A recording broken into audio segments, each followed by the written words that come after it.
ചെയ്യട്ടെ. സത്യസന്ധമായ വാക്ക് എന്നേക്കും നിലനിൽക്കുന്നു, വ്യാജമായ വാക്ക് ക്ഷണികമാണ്. സുഭാഷിതങ്ങൾ 12:19. നമുക്കറിയാം, നാം മനുഷ്യരോടാണ് ഇടപെടുന്നത്. ദൈവത്തിന് മുമ്പിൽ നമ്മുടെ ഹൃദയം ഉണ്ടെങ്കിലും നാം എപ്പോഴും പെരുമാറുന്നത് മനുഷ്യരോടാണ്. നമ്മുടെ സത്യസന്ധതയെ മനുഷ്യർ അല്പനേരം കൊണ്ട് മനസ്സിലാക്കുകയും ഗ്രഹിക്കുകയും ചെയ്യുന്നു എന്നുള്ളതാണ്. എന്നാൽ വ്യാജമായ വാക്ക് നാം സംസാരിക്കുമ്പോൾ അവരുടെ ഹൃദയത്തിൽ നമ്മോടുള്ള ബന്ധത്തെ നിലനിർത്തുന്നില്ല എന്നതാണ്. നാം സത്യസന്ധതയിൽ ജീവിക്കുകയും പെരുമാറുകയും ചെയ്യുമ്പോൾ അവരുടെ ഹൃദയത്തിൽ അവരുടെ മരണം വരെ നമ്മെക്കുറിച്ച് ഒരു നല്ല സത്പേര്, നമ്മെ തിരികെ നമ്മിലേക്ക് അടുപ്പിക്കുന്ന ഒരു നല്ല ബന്ധമായി മാറുന്നു.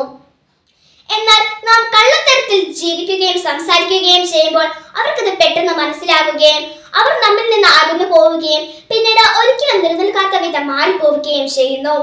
സുഭാഷിതങ്ങൾ 12:19. സത്യസന്ധമായ വാക്ക് എന്നേക്കും നിലനിൽക്കുന്നു, എന്നാൽ വ്യാജമായ വാക്ക് ക്ഷണികമാണ്.